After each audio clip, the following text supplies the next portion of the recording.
नमस्कार. प्रगती टीचिंग अकॅडमीमध्ये आपल्या सर्वांचं सहर्ष स्वागत आहे. मी वाडेकर सर. आज दिनांक 1 जानेवारी 2024.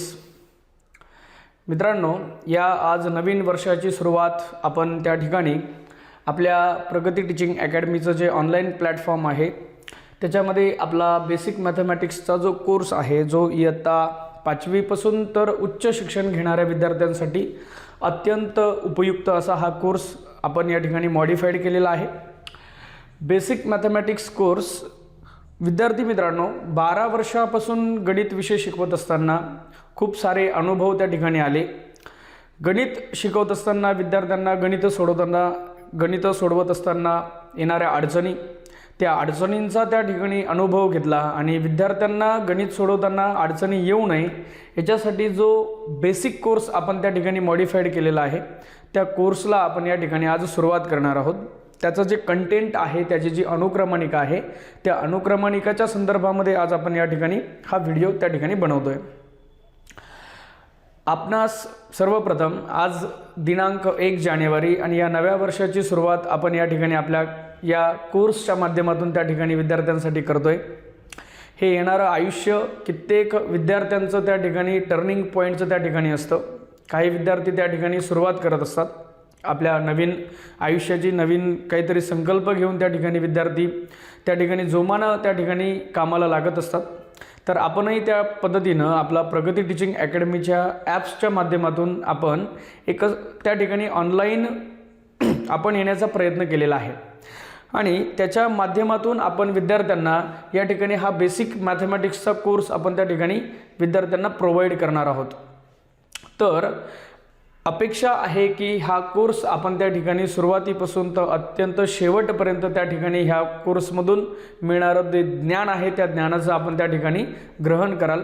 येणारं आयुष्य आपणास सर्वांना, आपल्या कुटुंबियांना अत्यंत भरभराटीचं आणि निरोगी त्या ठिकाणी जावो. आपल्या सर्वांच्या ज्या इच्छा आकांक्षा आहेत त्या नक्कीच पूर्ण होत.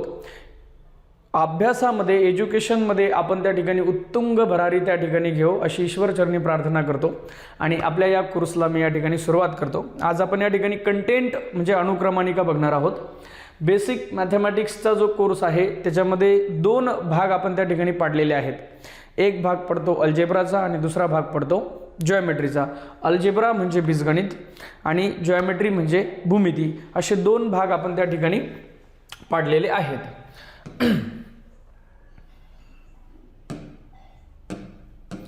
अल्जेब्राला आपण बीजगणित असं त्या ठिकाणी म्हणतो.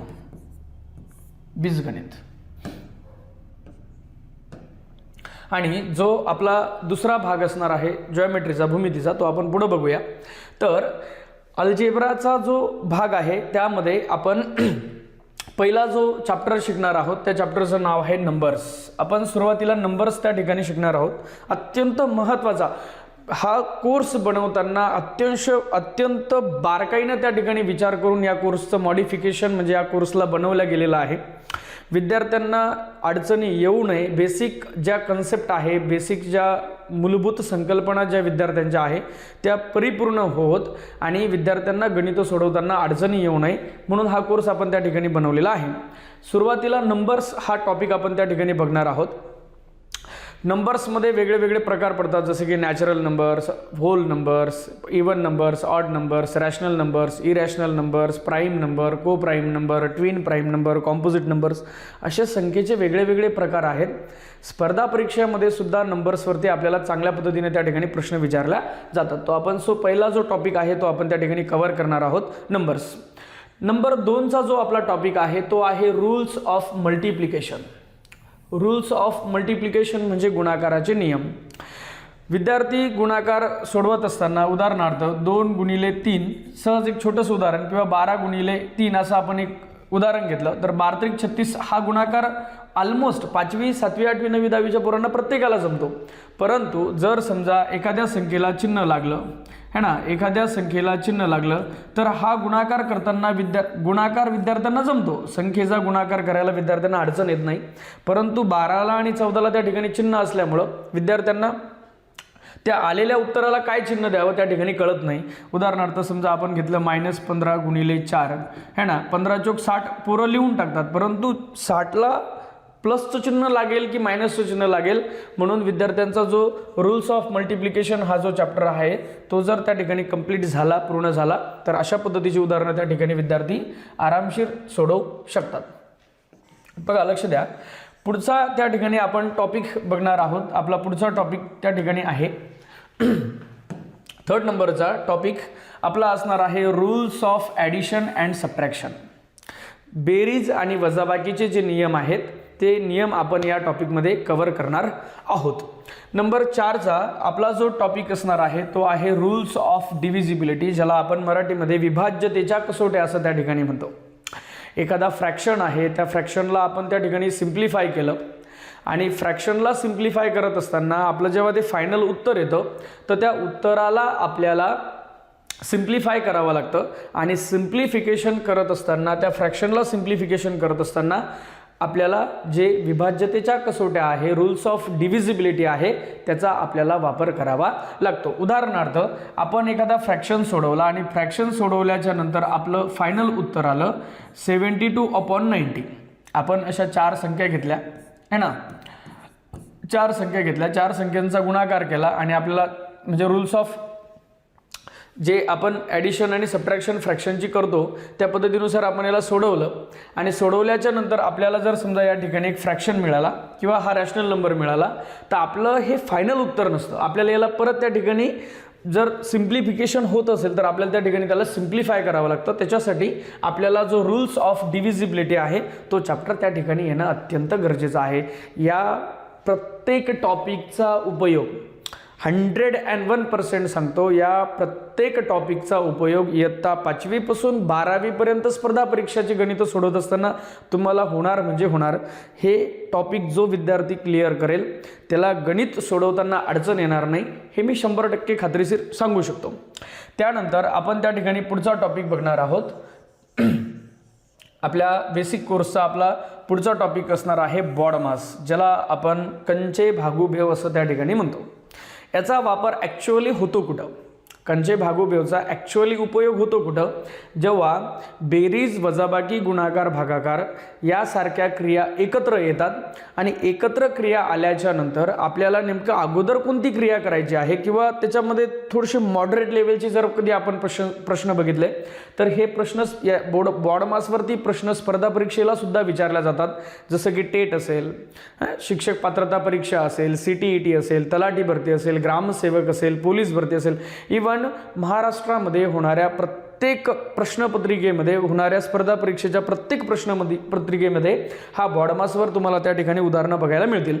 जेव्हा आपण हा टॉपिक क्लिअर करू तेव्हा आपणास त्या ठिकाणी उदाहरणं बघायला मिळतील. पण बॉडमास हा जो टॉपिक आहे तो अत्यंत त्या ठिकाणी महत्त्वाचा बेसिक कोर्सेसमध्ये त्या ठिकाणी आहे. तर आपण तो कंचे भागुभेवचा तो सुद्धा आपण टॉपिक या कोर्समध्ये कंप्लीट करणार आहोत, पूर्ण करणार आहोत. त्यानंतर आपला 6 नंबरचा टॉपिक आहे रॅशनल, म्हणजेच आपण त्याला फ्रॅक्शन म्हणतो, रॅशनल इरॅशनल नंबर्स. लक्षात घ्या, हा जो टॉपिक आहे तो ॲक्च्युअल नंबर्समध्ये मोडतो, परंतु खूप सारे विद्यार्थी आहेत की त्यांना रॅशनल नंबर्स आणि इरॅशनल नंबर्स याच्यामधला फरकच समजत नाही. कितीही विद्यार्थ्यांना, आता माझ्या बॅचेसमध्ये ज्या ऑफलाईन बॅचेस मी त्या ठिकाणी घेतो त्यावेळेस जर मी पोरांना विचारलं, विद्यार्थ्यांना विचारलं की रॅशनल नंबर्स काय असतात आणि इरॅशनल नंबर्स काय असतात, दोघांमध्ये फरक काय आहे, तर तो विद्यार्थ्यांना डिस्टिंग्विश करता येत नाही, त्या ठिकाणी त्याचं वर्गीकरण करता येत नाही. म्हणून नंबर्समधून आपण तो टॉपिक थोडासा वेगळा करून रॅशनल आणि इरॅशनल नंबर्स आपण त्या ठिकाणी एकदम अत्यंत बेसिकमध्ये त्या ठिकाणी बघणार आहोत.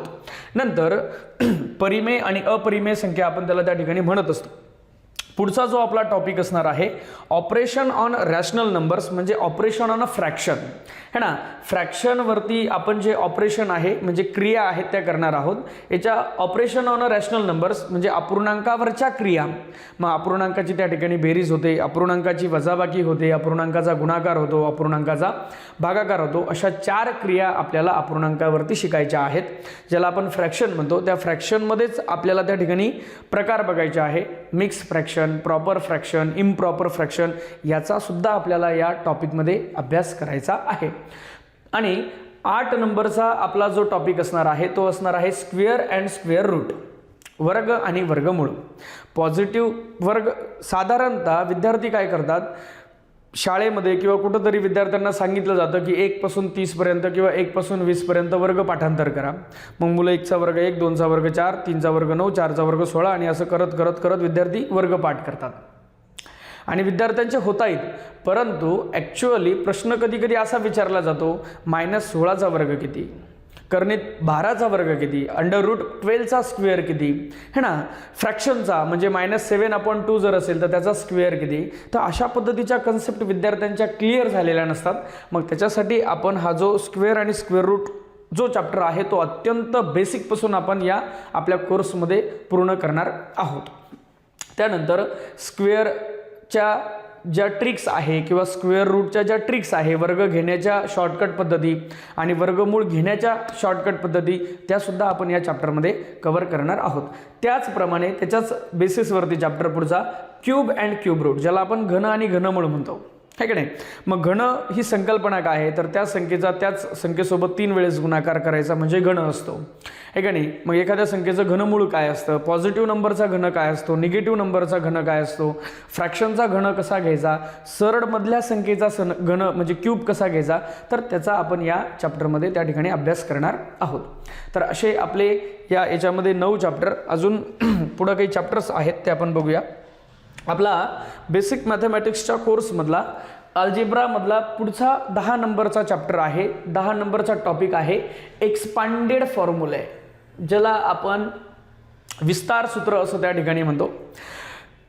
कोर्सेसमध्ये आपण जो चॅप्टर क्लिअर करणार आहोत, ज्या चॅप्टरचा आपण त्या ठिकाणी अभ्यास करणार आहोत, तो प्रत्येक टॉपिक हा तुमच्या एज्युकेशनल लाईफमध्ये तुम्हाला कामं येणार आहेत. त्याचा उपयोग, अत्यंत उपयोग त्या ठिकाणी तुम्हाला बघायला मिळणार आहे. इवन तुम्ही जेव्हा स्पर्धा परीक्षेची तयारी करतात, स्पर्धा परीक्षेची तयारी करण्यासाठी सुद्धा हे टॉपिक्स अत्यंत महत्त्वाचे आहेत. म्हणजे याचा ड्युअल पर्पज आहे. जे विद्यार्थी एज्युकेशन लाईफमध्ये आहेत, जसं की 5वी पासून 12वी पर्यंतचे जे विद्यार्थी आहे त्यांना सुद्धा हा कोर्स त्या ठिकाणी अत्यंत उपयुक्त आहे. आणि जे विद्यार्थी स्पर्धा परीक्षेची तयारी करतात, ॲक्च्युअली त्यांचा जो फॉर्मॅट असतो तो मराठीमधून असतो, आपण तोही घेण्याचा त्या ठिकाणी प्रयत्न करणार आहोत. परंतु आपलं एक्सप्लेनेशन जे आहे ते मराठीतूनच असणार आहे. एक्सपांडेड फॉर्म्युले, ज्याला आपण विस्तार सूत्र असं त्या ठिकाणी म्हणतो, a+b ब्रॅकेटचा स्क्वेअर, a-b ब्रॅकेटचा square, a² - b square, a+b ब्रॅकेटचा क्यूब, a-b ब्रॅकेटचा क्यूब, असे अत्यंत महत्त्वाचे आपण या ठिकाणी सूत्र बघणार आहोत या टॉपिकमध्ये. नंतर 11 नंबरचा आपला जो टॉपिक असणार आहे, 11 नंबरचा, तो आपला असणार आहे रूल्स ऑफ इंडायसेस, ज्याला आपण घातांकाचे नियम त्या ठिकाणी म्हणतो. या घातांकाच्या नियमामध्ये है ना a⁴m इंटू a⁴n, है ना, बेस समान असेल तर काय करायचं गुणाकारामध्ये, है की नाही. अशा पद्धतीने a⁴m डिवायडेड बाय a⁴n, अशा वेळेस काय करायचं, जर a⁴m⁴n असं असेल तर अशा पद्धतीच्या उदाहरणांचा अभ्यास त्या ठिकाणी कसा करायचा, आपण तो रूल्स ऑफ इंडायसेसमध्ये त्या ठिकाणी कव्हर करणार आहोत. आपला बेसिक मॅथमॅटिक्समधला जो 12 नंबरचा जो टॉपिक आहे तो आहे अल्जेब्रिक एक्सप्रेशन, ज्याला आपण बैजिक राशी असं त्या ठिकाणी म्हणतो. हा जो टॉपिक आहे, हा अल्जेब्रिक एक्सप्रेशन नावाचा जो टॉपिक आहे तो अत्यंत महत्त्वाचा आहे. कारण अल्जेब्रिक एक्सप्रेशन कळालं तर आपल्याला पॉलिनॉमियल कळते, आपल्याला पॉलिनॉमियल कळाली तर आपल्याला इक्वेशन नावाची संकल्पना समजण्यास मदत होते. आणि विद्यार्थी मित्रांनो, गणितामध्ये समीकरणाला अनन्यसाधारण महत्त्व आहे, खूप महत्त्व आहे समीकरणाला. तुम्ही बघत असाल कधी पण आपण जेव्हा जेव्हा एज्युकेशनल टेक्स्टबुक आपण जेव्हा रेफर करतो, प्रत्येक गणिताच्या पुस्तकामध्ये इक्वेशनवरती 1-2 चॅप्टर आपल्याला त्या ठिकाणी बघायला मिळतात. जसं की आपण 10वीचा जर विचार केला, 9वीचा जर विचार केला तर 10वीमध्ये 2 चॅप्टर आपल्याला त्या ठिकाणी इक्वेशनवर बघायला मिळतात. लिनियर इक्वेशन इंटू व्हेरिएबल आणि क्वाड्रॅटिक इक्वेशन, असे 2 चॅप्टर इक्वेशन्सवरती डिपेंड आहे. आणि जर तुम्ही 8वी 9वी 10वीचा जर सिलेबस क्लिअर केला, व्यवस्थित पद्धतीने त्याचा जर अभ्यास केला तर 11वी 12वीला त्या ठिकाणी तुम्हाला अडचणी येत नाहीत. म्हणून अल्जेब्रिक एक्सप्रेशन हा टॉपिक अत्यंत महत्त्वाचा आहे, ज्याच्यामध्ये आपण लाईक टर्म्स काय असतात, अनलाईक टर्म्स काय असतात, म्हणजे त्याला आपण सजातीय पद, विजातीय पद असं त्या ठिकाणी म्हणतो. नंतर त्या लाईक टर्म्सची आपण ॲडिशन, सबट्रॅक्शन, मल्टिप्लिकेशन आणि डिव्हिजन करू शकतो का? अनलाईक टर्म्सचं काय काय, अनलाईक टर्म्सवरती कोणते कोणते ऑपरेशन्स त्या ठिकाणी अप्लाय होतात, याचाही आपण अल्जेब्रिक एक्सप्रेशनमध्ये त्या ठिकाणी अभ्यास करणार आहोत. आपला 13 नंबरचा टॉपिक आहे one variable equation. That is the very important chapter in your basic mathematics course है ना. This is the very important topic. IMP हा खूप इम्पॉर्टंट टॉपिक आहे वन व्हेरिएबल इक्वेशन. कारण वन व्हेरिएबल इक्वेशन सॉल्व करणं त्याच्या वेगळ्या वेगळ्या पद्धती असतात. विद्यार्थ्यांना समीकरण सोडवायचं काय असतं, आपण बऱ्याचदा ऐकतो, पुस्तकांमध्ये आपण बघतो, वाचतो है ना. काही काही ठिकाणी आपण जेव्हा प्रश्नपत्रिका सोडवतो तेव्हा आपल्याला दिलेलं असतं solve the following equation, solve the following simultaneous equation, solve the following quadratic equation, solve the following cubic equation. अशा वेगवेगळ्या समीकरणांचा त्या ठिकाणी आपल्याला जर अभ्यास करायचा असेल तर त्यासाठी तुमचा जो बेस आहे वन व्हेरिएबल इक्वेशनचा तो पूर्ण पाहिजे, कंप्लीट पाहिजे, तरच तुम्ही त्या ठिकाणी बाकीच्या इक्वेशन्सचा अभ्यास करू शकतात. नंतर आपला पुढचा टॉपिक आहे कॉम्पिटिटिव्हच्या दृष्टिकोनानं, म्हणजे स्पर्धा परीक्षात्मकच्या दृष्टिकोनानं जो प्रपोर्शन म्हणजेच गुणोत्तर नावाचा जो धडा आहे तो अत्यंत महत्त्वाचा आहे.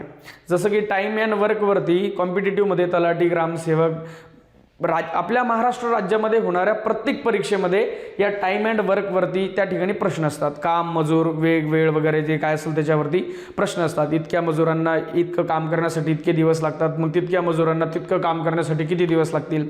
मग विद्यार्थी याच्यावरचे सूत्र रट्टे मारून पाठ करतात, हे का नाही, रट्टे मारून पाठ करतात. असं उदाहरण आलं की असं सूत्र, असं उदाहरण आलं की असं सूत्र. परंतु त्या कन्सेप्टमध्ये जर प्रपोर्शन हा नावाचा चॅप्टर तुमचा कंप्लीट असेल, गुणोत्तर, हे का नाही, डायरेक्ट प्रपोर्शन आणि इन्व्हर्स प्रपोर्शन, अशा दोन गोष्टी क्वेश्चन्सला आपण जर फील केलं, क्वेश्चन्सचं नेमकं विचारायचं काय आहे, क्वेश्चनला आपल्याला नेमकं सांगायचं काय आहे, हे जर आपल्याला कळलं तर आपण त्या ठिकाणी सूत्र न पाठांतर करता आपण त्या ठिकाणचे प्रश्न सोडवू शकतो. सो प्रपोर्शन हा चॅप्टर सुद्धा खूप महत्त्वाचा आहे बेसिकच्या दृष्टिकोनातून. त्याच्यानंतर आपण त्या ठिकाणी पुढचा चॅप्टर कव्हर करणार आहोत 15 नंबरचा. 15th नंबरचा आपला जो चॅप्टर असणार आहे तो असणार आहे युनिट कन्व्हर्जन, ज्याला आपण एकक बदल असं त्या ठिकाणी म्हणत असतो.